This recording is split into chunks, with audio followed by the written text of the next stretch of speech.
Hello students. आज हमने जो करना है वो अपनी सिलेबस का फर्स्ट चैप्टर करना है, जिसमें हमने डिस्कस करना है what are the steps in development of a program. जब हम कोई प्रोग्राम बनाते हैं तो उसमें कौन से वेरियस स्टेप्स हम फॉलो करते हैं, जिनमें हमारे पास काफ़ी चीज़ें आती हैं। जैसे हमारे पास एल्गोरिथम भी आता है, फ्लो चार्ट भी आता है। जब भी हमने कोई चीज़ प्रोग्राम बनानी है, पहले हमने देखनी है कि उसकी रिक्वायरमेंट क्या है, उसके लिए हमें स्टडी क्या करना है, एनालिसिस करना है, क्या चीज़ करनी है। आपको पता ही है कि पहले हमने पहले भी डिस्कस किया है कि प्रोग्राम क्या होता है। प्रोग्राम होता है, it is a list of instruction where each statement tells the computer to do the desire task. तो हमारे पास जो लिस्ट ऑफ इंस्ट्रक्शन होती है प्रोग्राम में, जो कंप्यूटर को बताता है कि आपने क्या टास्क परफॉर्म करनी है। अब हमारे पास है कि प्रोग्राम को जो प्रोग्राम होता है वो फॉलो करता है 3 स्टेजेस को, जिसमें हमारे पास आते हैं program design, program coding, program testing. Program design में फर्स्टली क्या एनालिसिस होता है, प्रोग्राम एनालिसिस होता है कि आप प्रोग्राम बना रहे हो तो उसके लिए अपने देखनी है कि पहले प्रॉब्लम क्या है, उसका एनालिसिस करना है, स्टडी करना है। बाद में उसकी स्ट्रक्चर बनती है। जब एनालिसिस हो जाता है, जो भी मटेरियल आपको मिलता है उसके अकॉर्डिंग आपको प्रोग्राम को स्ट्रक्चर देना है। फिर आपका एल्गोरिथम बनता है और एल्गोरिथम डेवलपमेंट बनती है उसके अकॉर्डिंग। और फिर लास्ट में सिलेक्शन होती है कंट्रोल स्ट्रक्चर की, कि आपने उसको कैसे फ्लो करना है। अब देखो, इसमें हमने एक टर्म यूज़ की एल्गोरिथम, कि हमने जो भी एनालिसिस किया है उसको एल्गोरिथम में कन्वर्ट करना है। अब एल्गोरिथम हम बाद में डिस्कस करते हैं। पहले आते हैं सेकंड पॉइंट में, प्रोग्राम कोडिंग। जब हमारा एल्गोरिथम बन गया, कंट्रोल स्ट्रक्चर की सिलेक्शन होगी कि ये वाली कंट्रोल स्ट्रक्चर यूज़ करनी है, उसके बाद हमारे पास आता है प्रोग्राम कोडिंग। अब प्रोग्राम कोडिंग के अंदर क्या क्या चीज़ें आती हैं, उसमें अंदर आता है इंटरनल डॉक्यूमेंटेशन आती है, कंस्ट्रक्शन ऑफ स्टेटमेंट्स आता है, जर्नलिटी ऑफ द प्रोग्राम आता है, इनपुट आउटपुट फॉर्मेट आता है। अब देखो भाई, इंटरनल डॉक्यूमेंटेशन में क्या है कि जो भी आपने एनालिसिस किया है उसको आप कुछ उसकी एक फाइल्स बनाओगे। कुछ भी आपका जो मैनुअल होगा, हैंड रिटन होगा, उसको इंटरनल डॉक्यूमेंटेशन आती है। जो भी आपने प्रॉब्लम एनालिसिस किया है, एल्गोरिथम बनाया है। उसके बाद है कंस्ट्रक्शन ऑफ स्टेटमेंट, कि आपने स्टेटमेंट कौन सी उसमें यूज़ करनी है, कौन से कंस्ट्रक्शन यूज़ करनी है। फिर आता है कि आप प्रोग्राम बनाते हो। फिर आता है उसके बाद इनपुट आउटपुट फॉर्मेट, कि उसके उसके इनपुट आउटपुट आपने कैसे देनी है। अब थर्ड पॉइंट जो हमारा है वो है प्रोग्राम टेस्टिंग। अब देखो, प्रोग्राम टेस्टिंग, जब आपने पूरा प्रोग्राम बना लिया, उसको डिज़ाइन कर लिया, कोडिंग कर लिया, अब उसके बाद आता है टेस्टिंग। टेस्टिंग क्या होती है? टेस्टिंग हम क्या करते हैं, जब हमारा प्रोग्राम, उसको हमने टेस्ट करना है कि उसमें कोई एरर तो नहीं है। Testing and debugging refer to the task of detecting and removing the error in the program. कि हम ये बेसिकली ये स्टेप क्यों फॉलो करते हैं कि प्रोग्राम के अंदर कोई एरर तो नहीं है, उसके अंदर अगर एरर है तो उसको रिमूव करने के लिए। अब हमारे पास जब हम ये चेक करते हैं तो हमारे पास 3 तरह के एरर आते हैं जो हमारे पास होते हैं: syntax error, run time error, logical error. अब ये तीनों एरर होते हैं। सिंटैक्स होते हैं कि जैसे आपने कोई उसमें डॉट, जैसे कॉमा, कुछ ऐसे मिस हो गया तो उसको सिंटैक्स है। रन टाइम होता है जब आप उसको चला रहे हो तो उसके अंदर कोई एरर आ रहा है कि आपने कुछ एरर है उसके अंदर की रन टाइम के टाइम पे।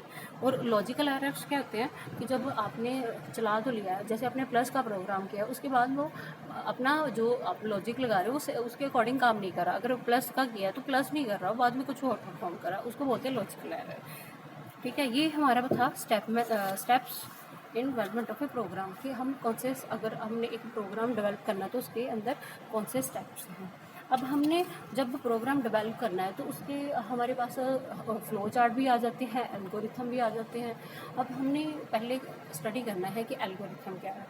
एल्गोरिथम में देखो, एल्गोरिथम होता है, it is a the solution to any computing problem include executing a series of action in a specific order. जहाँ हम बोल सकते हैं procedure, it is a procedure for solving a problem in a terms of action to be executed and the order in which these action are to be executed. तो हम क्या है, एक सीक्वेंस है सोल्यूशन ऑफ एनी प्रॉब्लम का, जो human understandable होता है, जिसके अंदर प्रॉब्लम की क्लैरिटी होती है, अंडरस्टैंडिंग रिक्वायर होती है।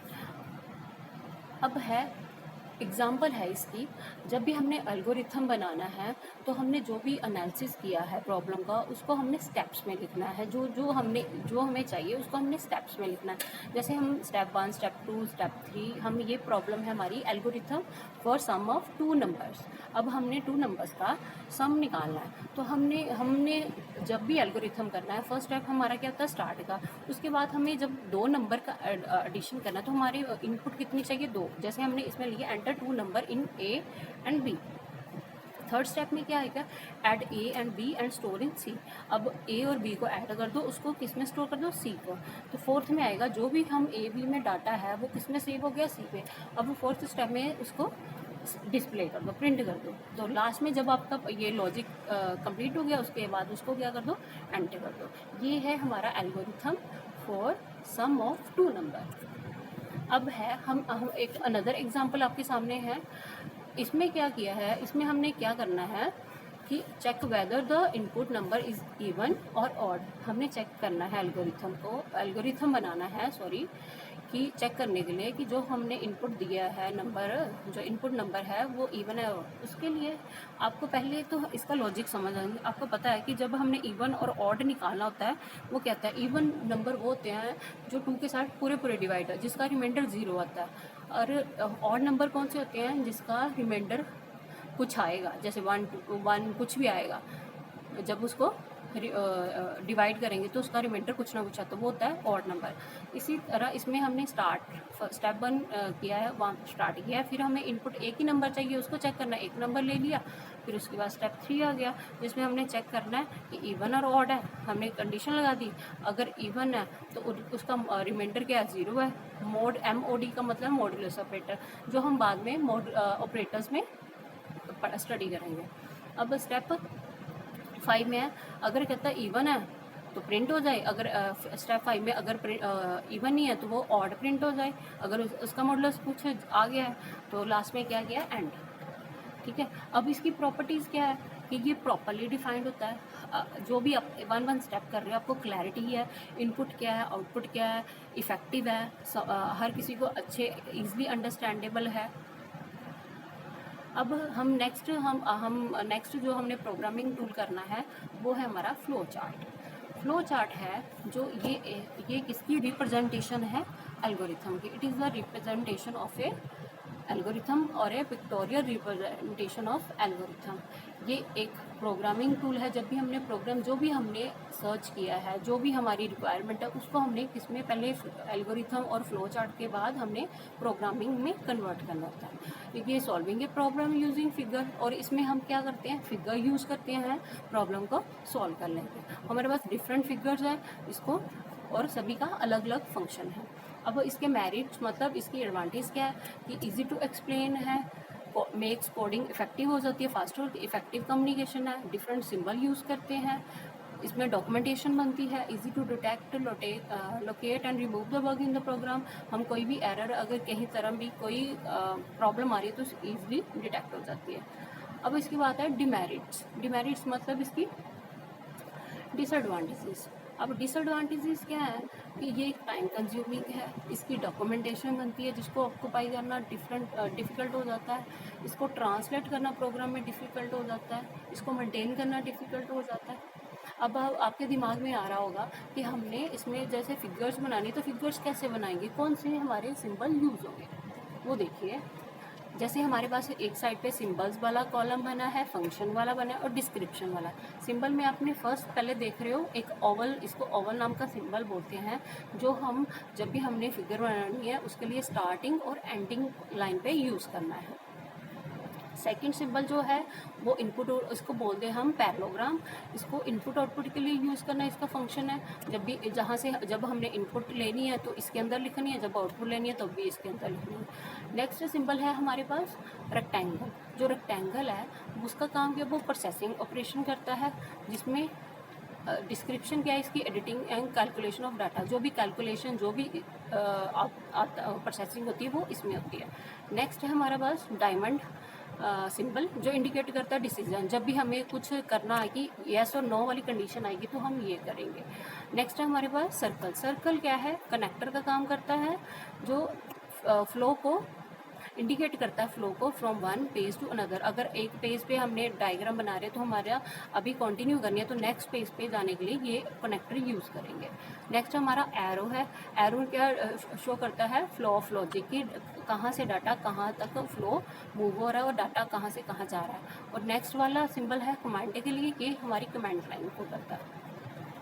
अब देखो हमारे पास एक एग्जांपल है फ्लो चार्ट की, जिसमें हमने फ्लो चार्ट बनाया है 2 नंबर्स का। Flow chart add sum of 2 numbers. इसमें देखो फर्स्टली हमने ओवल टर्मिनल सिंबल यूज़ किए हैं, जिसमें हमने स्टार्ट किया है वही सिंबल, सेम सिंबल स्टार्टिंग के लिए यूज़ करना है, वही एंड के लिए। उसके बाद हमने इनपुट, अगर हमने ऐड करना 2 नंबर तो 2 इनपुट चाहिए, तो इसलिए हमने जो हमारा पैलोग्राम उसमें इनपुट कौन सी ले ली, ए और बी। फिर उसके बाद एरो के साथ हमने इसका डाटा का डायरेक्शन शो की है ऊपर से नीचे। हमने प्रोसेसिंग वाला सिंबल यूज़ किया C = A+B। तो इसमें क्या हो रहा है, हमारा प्रोसेसिंग हो रही है डाटा की कि A+B कहाँ पे स्टोर हो रहा है, C। अब जब C में डाटा आ गया उसके बाद हम डिस्प्ले करेंगे सेम आउटपुट वाले सिंबल के साथ, जिसको पैलोग्राम बोलते हैं।